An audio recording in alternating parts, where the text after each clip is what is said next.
guys, welcome back to my YouTube channel. For those of you who are new here, my name is Chido and welcome to my humble abode. And for all my returning subscribers, hi, how are you? I've missed you. I know you missed me too. So without further ado, let's get into the video. Yeah, so we are talking about, it's a story time actually. It's my very first story time. I love story times. I love watching story times. So it's just a story of my surgery, like how everything happened and whatever.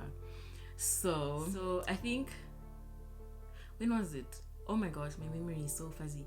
Oh yeah, so my surgery happened on the 17th of June, right? So before that, I had to, the day before, the Monday, the 16th of June, I had to take this laxative, right? So it could empty out my bowels and clean out my entire system and whatever, right? So I'm gonna give you some insight into this because you kind of need it. So when I had endo, right, it had spread to my rectum, which made it very difficult for me to go to the bathroom. So I had terrible constipation. When I tell you my constipation was top tier constipation, like I would, in a month I could go to the bathroom like once or twice and that call it a day. So now imagine all of this that had been stuck in my system for months from like the beginning of the year. Now I take this laxative, and the laxative that you take before surgery is not like your everyday laxative. That one is more powerful and it's like it's got a job to do because it was so nasty, guys. When I tell you the stuff was nasty, you wouldn't even believe it. So before surgery I had to do a few things. They made me take the COVID test because you're not, obviously you guys know that they won't let you into hospitals as a patient. You're not going to be admitted into the hospital without having taken the COVID test because you put not only their nurses but other patients at risk. So when I did the COVID test, it was the worst experience of my life. Like they stuck up that funny what do you call this, swab up my nose, and it was so sore because you could feel it, like, yeah, it horrible. So fast forward to the Monday. Now I'm taking this laxative. I remember I drank the first one at like 12 o'clock. By 1 it kicked in. When I tell you, from 1 o'clock until 3 I was in the bathroom non-stop. Like there was a time, the longest time I chilled in the bathroom for must have been an hour non-stop.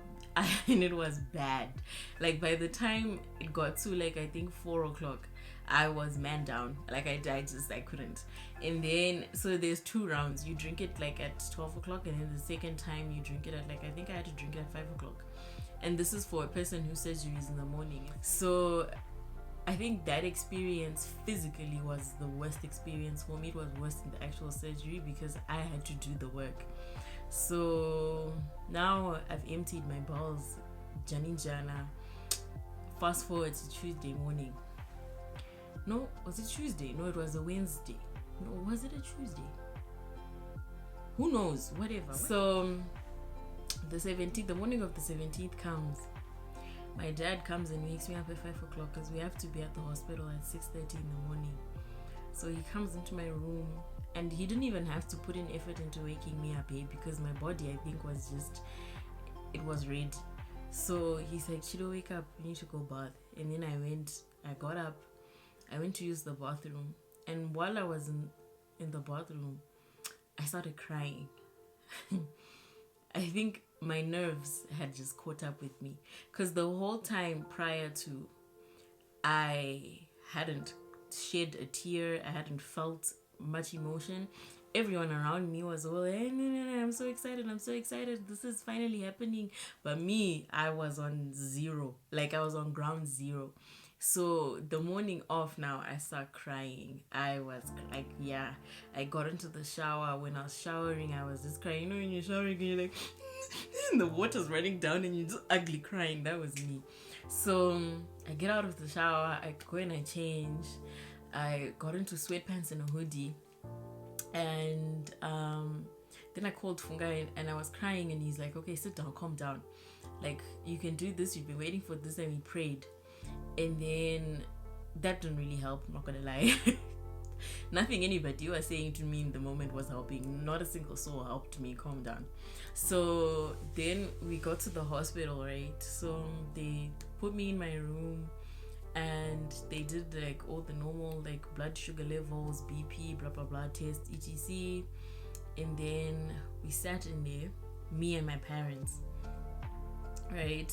We sat in there for I think 10 minutes, and then the nurse comes back in and he's like, no, now I have to take your phone, because I was gonna give them my phone that they could keep it wherever it is they keep things for people who are going into surgery, and then they give it to me when I get out, right? Because honestly my assumption was when I got out no one would be there yet. So they took my phone, so then I had to stop talking to Fungai and I said goodbye to him, and then now I'm stuck with my parents, right? Not necessarily stuck, but I was a slave to my parents. So then now my dad is honestly low-key, like he records everything. So he's busy recording me and blah blah blah, and we're talking, and then the nurse walks in and he's like, okay Chido, we're ready for you now. Hey!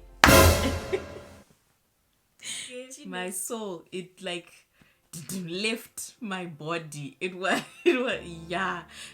Guys, when I tell you I saw my life flash before my very eyes, I saw red. I was like, huh? What did you say? And then he goes, yeah, we're ready for you. and I'm like, this was me.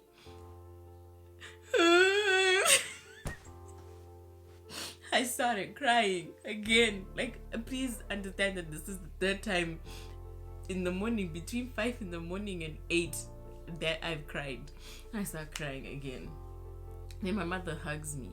You know those hugs that like people give people who, like, I've always seen it in movies, but when you hug someone who's about to go into surgery, you think, what if they don't come out, whatever. That's what I think my mother was thinking, to be very honest, because that hug was a bit suspect. And then and then I was like, okay, I need to go pee. And I got up and I went to my bathroom, because I had a bathroom in my room. So I was like, I need to pee. So I go and I pee and I'm still crying, and I stand by the mirror and I'm like, snap out of it, pull yourself together. And then I stopped crying, right? I wiped my face, I washed it, and then I was like, okay, let's do this, bruh. Like, you can't, like, seriously speaking, Chilo, you can't be crying, you're a big girl. And then I come out. Now there's like 5-6 nurses around my bed, what, and I'm just like, okay, is this a party of like 7? So then I get into the bed, I tie my hair up like properly, like in a bun, and then they put that, you know, that funny blue cap thing, the kitchen hairnet thing, right? It's also used in surgery, but yeah. So then they put one on my head, and then the one guy hands me a form that I need to sign, like, you know, those consent forms or whatever, right? And then they put that band thing on my hand, and then that hospital band thing, and then my anesthesiologist walks in and he's like, hi, my name is Dr. Mark. I'm going to be your anesthesiologist. I'm going to see you when you get to the other side. I'm the first person you're going to see. You like whiskey or brandy or wine? And I'm confused. I'm like, huh? And he's like, you know what, don't worry, I'll tell you all about it later. And he's like, is this your first surgery? And I'm like, yeah, and it better be my last. And so then he's like, no, don't worry, you'll be okay. And then they're like, okay, so now it's time for you to go. So I waved bye to my mom, and my dad was recording and he was following us this whole time until I got to the very doors. That's when he stopped following. And then what happened after that? Then they stopped me, right? So like they pushed me down this, like when we're now inside the surgery ward thing where only surgical patients go and nurses and stuff, they stopped. They pushed me, then they stopped. And then like now I'm like, I'm a mess. I want to cry, and I want to get up and run. I was all over the place, like, and in my head I'm busy thinking and telling myself, oh, bruh, you're a big girl, stop this, stop crying, stop trying to like cry, dude, what is your problem? And then I'm like also in the same breath praying, and I'm like, God, please God, please, I just help me calm down, because there's no reason for me to be panicking like this. And then this guy comes up to me, he's like, "Are you okay?" And I'm like, "No."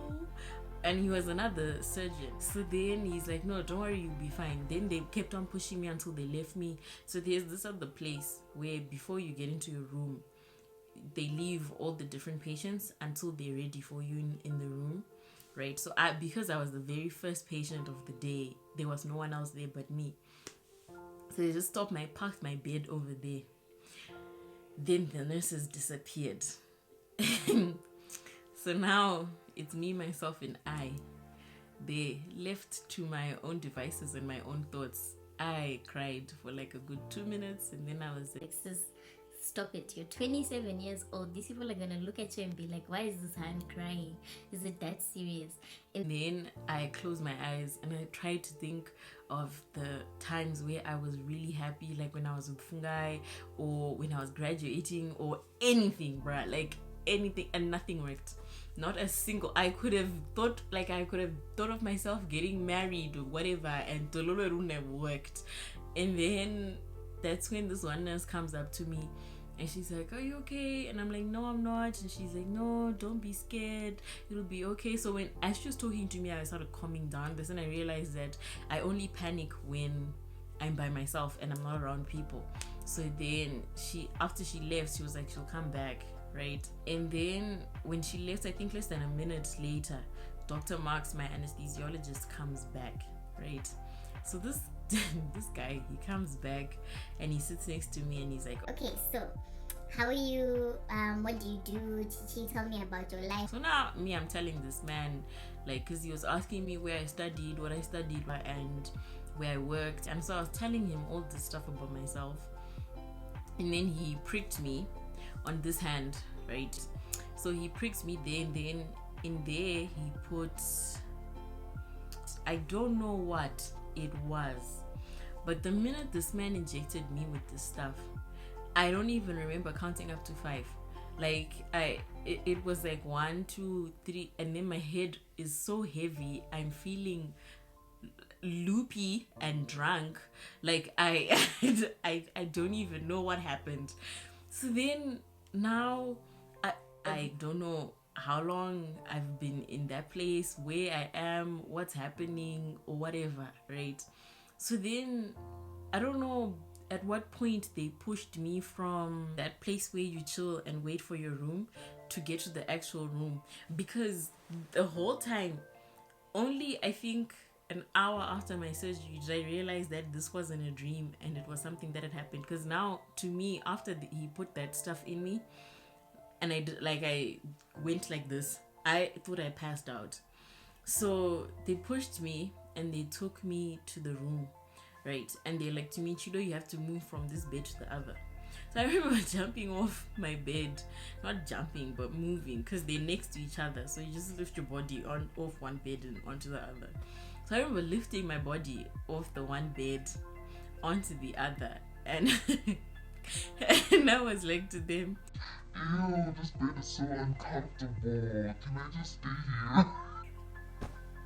I was out of it. I bet you they thought this girl, like, she's actually a clown. So I'm like, so as and this is happening in slow motion. Please, like, just remember, I'm doing this in slow motion. So I'm just like, slow motion. Ew, this bed is so uncomfortable. I don't wanna be here. So, and then I just sleep on it, right? And I remember my doctor, my surgeon, right, Dr. Georgievic, she comes next to me, right, and she's like, Hi, Shido, how are you? and I'm like, ah. She's like, okay, so the room was full of, I think there were only Dr. Marks and his assistant and the one nurse from Milton Park. 3 of them, 3 people in there were men, and Dr. Marks is the anesthesiologist, and then my surgeon is a woman, and then her assistant, all of her assistants and nurses were women. So there were about, give or take, 4, 5 other women in the room. So she then turns and she's Like, okay, I'm just gonna like show you, tell you who's in this room, right? and she goes there, Right. and because I only remember Nyarai because I knew Nyarai from before, because she is from her practice, right? Every other name she said, crickets. I don't remember hearing anything. I think I was just going, like, you know, when you're sleepy and someone is talking to you. And then I remember turning on my side and hearing music, right? Like it felt like it was like some jazz, funk, R&B, something. I don't know what it was, right? Because deep down I was having a party, and I'm like out loud in the surgery room there. I'm like, what? Wow, you guys play music, you operate to music. And I was like, I knew it. I told my family that day, you guys listen to music, and they didn't listen. And then the one person goes, yeah, we listen to music. Dr. Marks doesn't operate without music. Now, disclaimer, I don't actually know if that part is true, because I could have just really been high. Like, and I was hearing things. And they were saying it to just entertain my high ass, right? So, I don't know if they really operate without music. I should have really asked after, but like, I don't think they do. I just think that she was just playing games with me. So that's the last thing I remember. The last. Like, after that, I went to Zui, all systems shut down. And then I guess they operated, and it lasted. I was in there from 8 o'clock until 11:30. So, and I think initially I was supposed to be in there from 8 until 9:30. So it took like over 2 hours longer. So that was yikes. So then when I woke up and this nurse, the same nurse was in the room with me, was calling my name. And he was like kind of like not shaking me, but he was like, Chido, Chido, Chido. And I woke up and I'm like, huh? And he's like, oh, okay, you're awake. And I was like, yeah, is it time to go for surgery now? And he goes, huh? Surgery? It's done. And I'm like, huh? And he's like, yeah, it's done. And then the minute he was like, yeah, it's done, I knew he wasn't lying, because all of a sudden I felt this huge, like, this wave of pain just hit me like a yo, and to me, I felt like I was screaming. But bear in mind, one, I just got out of surgery, so I'm high as a clown, drowsy and weak, and there's also that oxygen mask on my mouth. So this is me. I'm in pain, help me. Right? And I'm like, I need painkillers, please, something for the pain. I'm in pain. To me, I'm screaming. Like, I'm like literally screaming, ah! But like, it's like, that's what was coming out. Like, in my head, I'm thinking I'm doing something, but in reality, it was like, ah. So then the guy came back to look at me, and then he saw me like moving and like screaming in pain, and then he came and he injected me with pethidine, which is kind of like morphine, right? And then they started pushing me out back to my room, and I kept on going, I'm in pain. And he's like, no, we just gave you something, it will stop the pain. No, just give it time, right? And then as they pushed me to my room, I see my mom standing there in the room just waiting for me, like, and she looked so excited, but she was just standing there waiting for me. And then she sees me, and then I saw her, and I was like, oh. And then she called Fungai, and then I spoke to him, and then I got my phone back. But yeah, like, it, like, honestly, surgery was not as bad as I thought it was gonna be. It's not as bad as people make it out to be. It honestly, if someone said to me, Shido, you need a surgical procedure in the next 2 months, I would be like, okay, cool, I'm not afraid. Like, I felt good. Like, I didn't, like, obviously I was in pain, like in a world of pain, like, but did I walk out of there feeling like I lost more than I gained? No. Like, I actually, like, I didn't feel anything, as in terms of like the cuts and the anything that they did to me. I felt nothing. But I mean, I woke up in a world of pain. Like, I couldn't move most of my upper body because my chest was sore, my shoulders were sore, and then my lower body there, like it was a disaster. I couldn't move. And so, like, in terms of the pain, obviously the day off, I couldn't walk. I remember like the day off, the physiotherapist who was supposed to come and help me, teach me to walk again, came, and like he's like, okay, get up. To even get out of the bed, it took me a good 20 minutes. And like all I did, I remember I took 2 steps and I couldn't do it anymore, and then I got back into bed. Like I was just out of it. And I mean, on the second day I felt better, but then like gradually I was getting better. But after surgery, I think the only thing I genuinely struggled with was the fact that I couldn't be active even though I was pain free. So I stopped feeling pain after a long time, but then I still couldn't be active. I still had to rest, and that was bothering me, because it's like, okay, it's like you have these new pair of sneakers but you can't wear them because you have to wait for summer or something, and it's like, I really want to wear these shoes. So that's how I felt. Like it's like I had a new body and a new life, and I can't test drive it because no, you have to rest, you have to chill. So that was stressing me out. It actually, even honestly, that whole journey taught me, hey, there's a lot of fake people in this world, guys. I never thought I'd be the one to be saying this out loud, but like, people are so fake. And it doesn't matter if they're family or your friends or what have you. 9 out of 10 in life, you actually find kindness in strangers more than you will your actual family and friends. And that's just a very bitter truth for a lot of people to come to terms with. I know I struggled with it, but you live and you learn, and you just, I guess there's certain lessons that God wants us to know at a specific time so that it helps us in the future or what have you. But yeah, that's one of the lessons I took out of that. And I guess because of it, I've started to just kind of put myself first and not take everything so personally when people do certain things. Because honestly, like, you know that statement when people say don't overstate your importance in other people's lives? Yeah. So yeah, but otherwise, ooh, actually, so don't even know why I forgot to talk about this. So, but a part of me feels, and I know that it was God, because my MRI and all my other tests gradually over the years showed one thing, and so for her to get there and find that, 1, it's bundled in one area, and 2, it's not as much as she thought it was going to be. Honestly, God's healing power worked over there. Like, he took some of it away, and he also designed it such that it was easier for her to operate and to remove. Because a part of me feels like if she had operated on me the way it was actually like, I'm not sure if she would have been able to take all of it out. I'm not sure if it would have been a successful surgery or whatever. So God went in and did the most and left evidence that no, there really was end. So yeah, I was healed by God. I don't even know what to say. All I can say is like, God really does heal. If he did it for me, he can do it for anyone else. So yeah, that's really my story.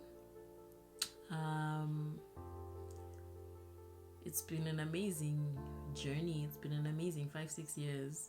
I'm glad it's come to an end, but I've really learned a lot of lessons and just honestly had my God encounter. That they say once in a lifetime you have that specific God encounter. I think I had mine. So yeah, thank you guys for watching. Don't forget to like, comment, and subscribe, and I will see you next time. Bye.